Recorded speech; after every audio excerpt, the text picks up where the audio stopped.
I'm a camera geek, nerd, and have a lot of really good tips and tricks to share because I spend a lot of my time monkeying with these stupid things.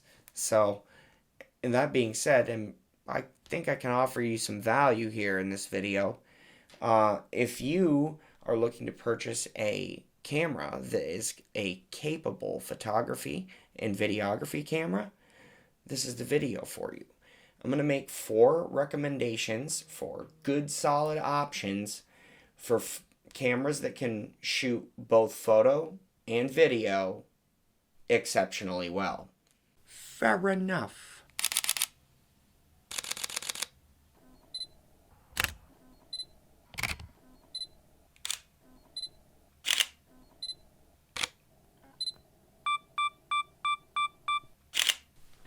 Down with the hardest of heads.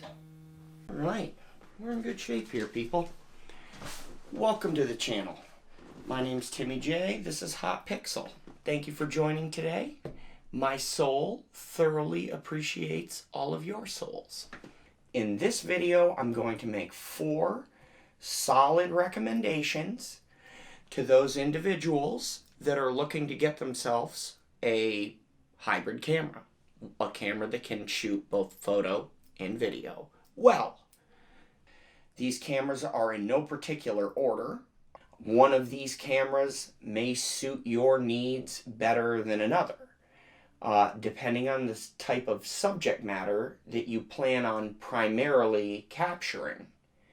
If you're looking to capture fast action sports, say, one of these cameras might be better for you than another. On the other side of the coin, say you want a good camera that can capture amazing low light photo and video. Again, a different camera on this list will be better for you than another. So keep that in mind. One might be just a better option for you personally. Start by saying there will be 4 different options. All of these cameras have IBIS, some sort of IBIS mechanism, in-body image stabilization, and they are not going to be the cheapest cameras out there on the market. They're going to be cameras that are going to provide you sufficient photo taking capabilities as well as video capabilities.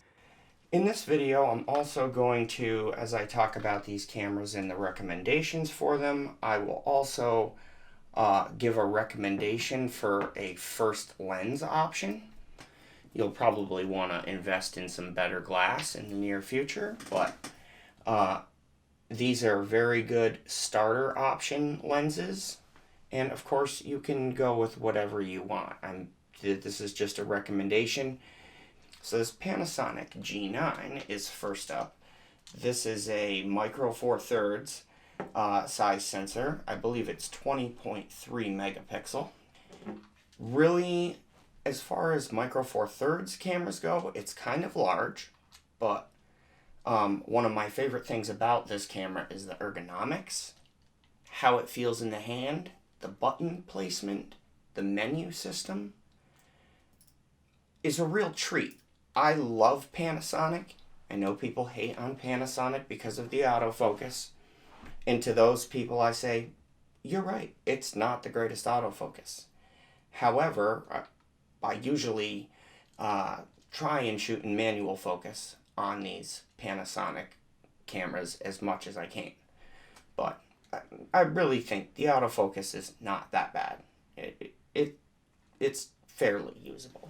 You will get a little background pulsing and hunting and whatnot, but manual focus, don't have to worry about it. As far as autofocus in photo mode goes, I think this is just great. I don't find I'm missing focus on many photographs at all. Video is where it kind of will hunt from time to time on you. Panasonic G9. Body is about $1,200 brand new, and the kit lens that I'm recommending on this guy For your first lens, these are first lens recommendations. Yes, you will want to upgrade to something a little better in the future, but for starters, you can't go wrong. This is the 12 to 60 Lumix Leica F 2.8 to 4. I love this lens. I've got some great results from this lens. So I have no hesitation recommending this whole package. Kind of pricey for a kit lens if you ask me, but really a super sharp lens. On Micro Four Thirds, you're dealing with a 2x crop factor, so the full frame equivalent of this lens would be 24 millimeters to 120 millimeters, which is a really good amount of reach. Excellent option. I think the kit with the body and lens is somewhere around $1,800, I want to say. Fully articulating touchscreen, great menu system, Panasonic G9, solid, nice and solid. The second camera on this list is this guy right here. This is the Fujifilm Xt4. This is an APS-C size sensor, so it's essentially the next size sensor up, larger than the last camera we discussed, the Panasonic G9. This camera is 26.1 megapixels, which is really good. This is the X-Trans4 sensor. This is a pretty highly touted sensor in the sensor world. Great dynamic range on this, which is being able to simultaneously display bright and dark tones in the same image.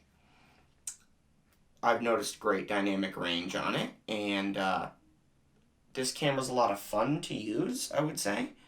Kind of retro style on the dials here. I really like it. This also has a fully articulating touch screen on her, which is great for, vlogging or composing in front of the camera. And yeah, this is a really good option on the market right now if you're looking to get a hybrid cam. A photo on it, really solid, and is a really capable video camera.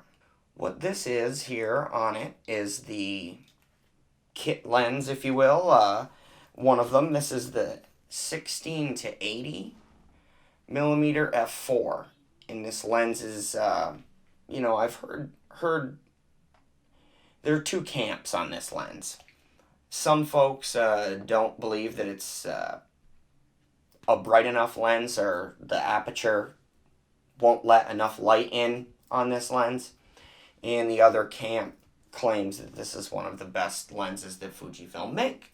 Really good lens, really solid lens. I feel like it's just really nice and sharp, and just being an f4, I actually find it to be pretty good for video, because you can still get some depth of field and make sure that your subject is fully in focus, and their earlobe isn't out of focus. Handy. So decent autofocus, decent IBIS, not the best in the game, but definitely usable. Very customizable. You got all kinds of different buttons and dials and configurations. You can shoot this camera a lot of different ways. This camera comes with Fujifilm's notorious film simulations, which are in the camera to kind of replicate a film stock from back in the day. And some folks believe they're gimmicky. I actually kind of like them. I feel like, even though I shoot RAW plus JPEG most of the time, if I do choose to apply a film simulation, it allows me to see, like if I say I'm not getting into this right now. That rabbit hole goes deep. We're not going to talk about that. That's too much. Okay, beginner stuff here. This Fujifilm is a nice kind of robust body, good solid feel in the hand. I will say the grip is a little weird. Definitely doesn't feel as good in the hand as the Panasonic G9 does, to me. Fujifilm Xt4, the body only, I believe at the time of recording this, is going for $1,700. And you can get it with this particular kit lens for $2,200. You can get the lens only is about $800. So I definitely recommend that if you get the body, buy the lens at that same time and save yourself a little bit of hassle / heartache. This is a little bit different of a shooting experience than some other cameras out there on the market. Being all the dials and the way you actually operate the camera is a little bit different. You can customize this for the front and rear command dials to operate just like any other camera really out there. So if you're used to that style like I am, that's what I've done. This is definitely a good camera. You can't go wrong. Fujifilm. Fujifilm. I'm sorry. I apologize. Okay. Alright then. Camera I'm recommending in this video is going to be the A6600, which I'm shooting this angle on right now. A6600, 24.2 megapixel sensor. It's an APS-C size sensor. The A6600, in my opinion, is what I would say is almost like an APS-C Sony A9. It's got incredible autofocus, tracking, subject tracking autofocus, human and animal eye autofocus. It's got all kinds of, I think 10 or 11 frames per second. It's got a fast, burst rate on it. It's really fantastic. I love the A6600. I can recommend that camera solidly. For a little more versatile of a first lens, I'm recommending the EPZ 16 to 50 millimeter kit lens on the A6600, which is not, to my knowledge, the actual kit lens option that's available with the A6600. The 18 to 135 is, I think, what generally comes with the A6600 as a kit combination.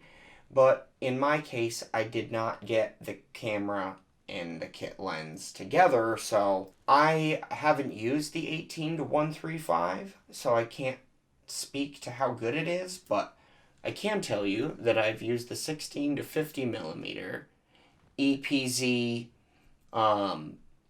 APS-C zoom lens on the A6600 in a variety of conditions, and I've got some really fantastic images and video from the A6600 with the standard kit lens.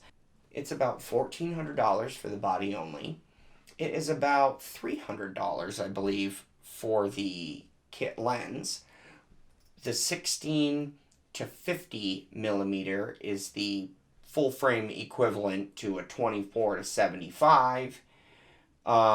This is a power zoom, so it has a little switch. You hold up or hold down and it will power zoom the lens in and out. I don't believe it's a parfocal lens, but it does, as you zoom, catch focus on whatever you're shooting really quickly. So I do like that about the lens. You can be, wide on something and then zoom right in on it and pretty much grab focus instantly. It's a good kit lens. I'm not saying it's the best build quality out there on the market. Honestly, there is a lot better options as far as, burly lenses and rugged lenses available, but this one's kind of small, designed to be a little more small and compact. as you turn the camera on, the power zoom lens will kind of extend out a little bit. It is $1,800 approximately for the kit. And that is with the 18 to 135 that I was talking about, because like I said, I don't believe you can get the A6600 with the 16 to 50 power zoom that I'm recommending. That's just the one I have the most experience with, and I really like the lens. It's great. I shot tons of skateboarding and all kinds of different things with that kit lens and gotten really, really good results. So I can recommend it. Again, not the most ruggedly built lens, but it'll suffice. We can't play favorites here. Can't play favorites on this. This is all four are good, and you kind of can't go wrong with any of them. This is the Sony A73. This is a full frame sensor, which means this is going to be, in my opinion, the best camera on this list in low light situations.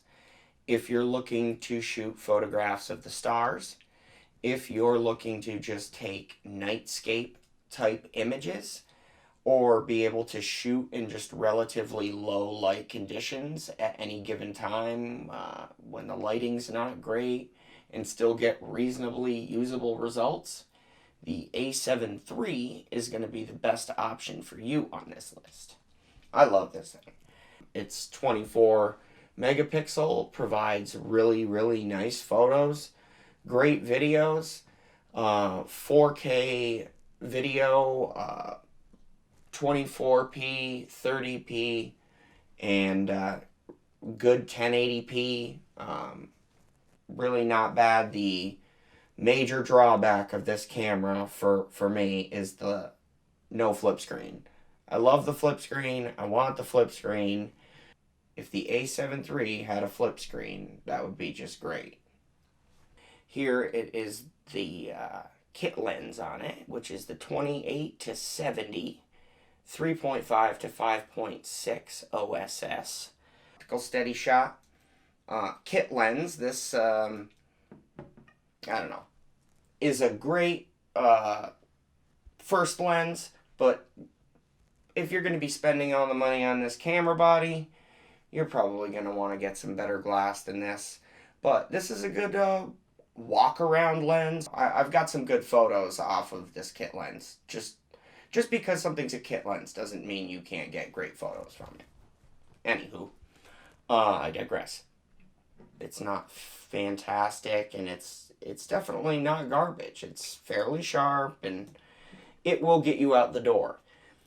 $1,800 or thereabouts for the body of the A7 III, and then you can get the kit for $2,200. I'm told $2,200 for the body and this variable aperture kit lens.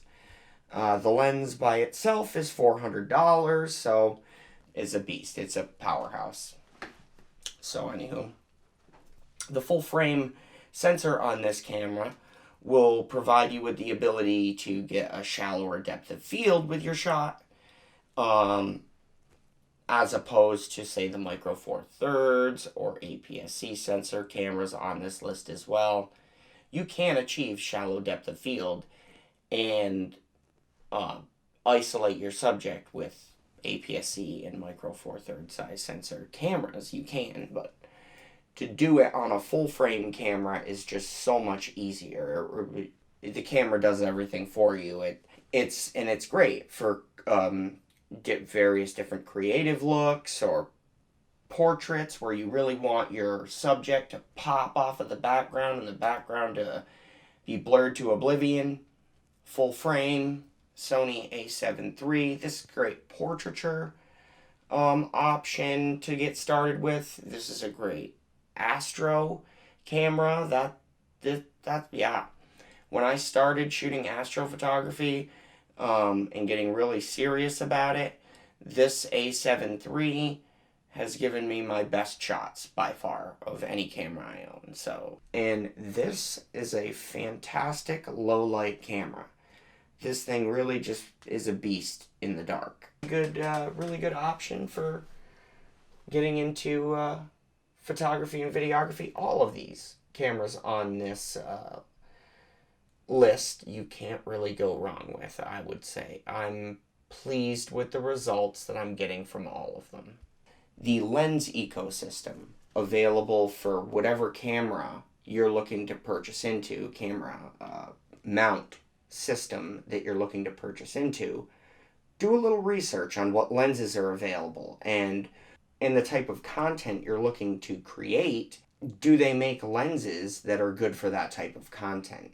Whether it be, portraiture, architecture, landscape, vlogging, whatever. Look into the available lenses because the price differences can vary tremendously.